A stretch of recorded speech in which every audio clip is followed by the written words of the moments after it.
The Labour Federation, Saftu, says its elective conference will go ahead as planned from tomorrow.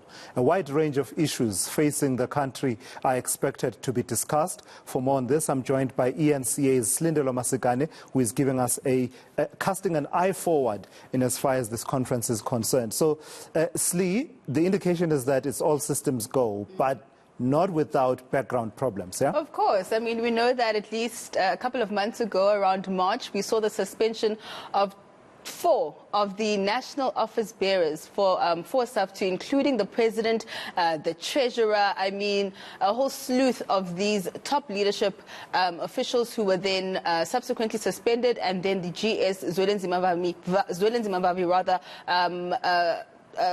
protected in essence, because there were talks about suspending him in terms of issues around the pocket of the federation, that he's abusing it and actually abusing the credit card, basically. So what we saw today was the briefing around the elective congress that's going to take place from tomorrow. But we know that with these suspensions, there's been a letter that's been written by the federation's biggest union, that is NUMSA, saying that they are questioning the suspensions of the 4 national office bearers and also threatening legal action. Now, this is a possibility. This is an issue that could possibly derail the Congress this week. And so I put it to the leadership of the organization that have you actually dealt with the issues around possible legal action that could possibly stop the elective Congress? And this is what Zwelenzima had to say. No affiliate of the Federation has gone to court to try to interdict the National Congress. So we have no hurdles to jump whatsoever. And there's no legal challenges. There is absolutely nothing of that kind. And so we expect that the Congress will happen as per the plan of the National Executive Committee. The issue of the suspension of the national office bearers, the 4 national office bearers, will obviously come up. It is contained in the National Executive Committee report to the National Congress. Obviously, the delegates will react to everything that is contained. They will be in their full right to react to that suspension. If the delegates choose in their majority that the office bearer, the NEC was correct in taking that step to suspend the national office bearers for bringing the Federation in disrepute, the National Congress will be within its right. If the National Congress, through its majority, decides that no, the NEC committed an error, and or that we need to make a statement of unity in this National Congress by bringing them back to play their roles during the Congress, the National Congress will be within their right to do so. Yeah, so the issues are deeper there, and I believe that in a moment you and I will talk about the current leadership issues and how they are weighing in on that. So if there is no court action and it's not interdicted, and the issues around leadership within Saftu itself don't become an impediment, and they finally get to the agenda. What does that look like, the agenda? So we're going to see a whole host of issues being addressed, talked about in their sessions throughout the week. In particular, the state of South Africa and where we are as a country, the socio-economic conditions that we're plagued with, the rolling blackouts, of course, and the current leadership in government. So what we know is that from the view of Saftu, there are multiple pandemics that are taking place in the country that are actually jeopardizing the gains that have been made by the working class in this country. Let's take a listen. We've got to say something about the various pandemics that are unfolding in our country. There's a pandemic that we have always spoken about, of a deepening crisis of unemployment, poverty, inequality, and corruption. Frankly, that pandemic has now reached proportions that we never thought we will reach so soon after our democratic breakthrough of 1994.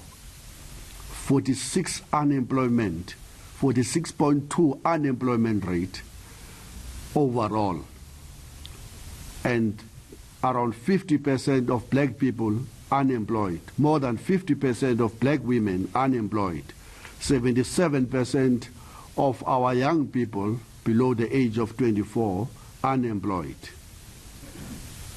There can be no worse pandemic in our country, because flowing from that pandemic is then the social problems. We are a country rated the second most depressed country in the entire world. We are the home of suicide by, in particular, young men in our country. We are such a violent society. 58 people or more get killed in our country every day in our streets. We take out our frustrations against each other. So playing out in the background that I was talking about were the issues around the Socialist Revolutionary Workers' Party, which Slindelo Masikane says is at the heart of this dispute between himself and some people in Saftu. Let's put it that way. In that context then, I imagine that they were giving an appraisal of leadership and how government is performing. I mean, I put it to Slindelo Masikane, should workers still put their trust, their faith in the current leadership that we're seeing in government? And that is, of course, the African National Congress and the Tripartite Alliance. And it was a resounding no, saying that, you know, what we're seeing playing out, especially this year in terms of the ANC's elective conferences, the dysfunction, the corruption within government, it shows you that there is a leadership crisis in this country. And within Saftu itself, they also need to reorganize themselves and get their ducks in a row to actually get back to the program of actually fighting for workers and the advancements of their issues. He was saying that, in fact, this second elective Congress for Saftu is do or die. Either they're going to get it right and they're going to elect a leadership that's going to be led by workers and workers itself, or it's going to actually just go into disarray and not actually function in the manner that it's supposed to. But he says, of course, what we're seeing playing out with the Tripartite Alliance just shows you that there is an attack on trade unions, and trade unions themselves are scoring own goals by not actually advancing the rights of workers. Let's take a listen. The reason why we formed the Saftu, amongst others, was that workers gave up on the politics of the Tripartite Alliance. That's why NUMSA bolted out of COSATU. And because NUMSA in 2013 insisted that the alliance as a whole has simply failed workers. And that failure is represented by worsening crisis at the material level for workers: unemployment, poverty, inequality, and corruption. And NUMSA would have called on COSATU to step out of that alliance, because it was convinced that there was just no way that COSATU will continue to serve its workers honestly once it still formed part of a unholy alliance with the bourgeoisie. So that's the foundations of Saftu. All right, so the stage is set then for an interesting period of politics inside Saftu over the next few days. Sli, thank you for your time. Definitely so. Of course, no problem.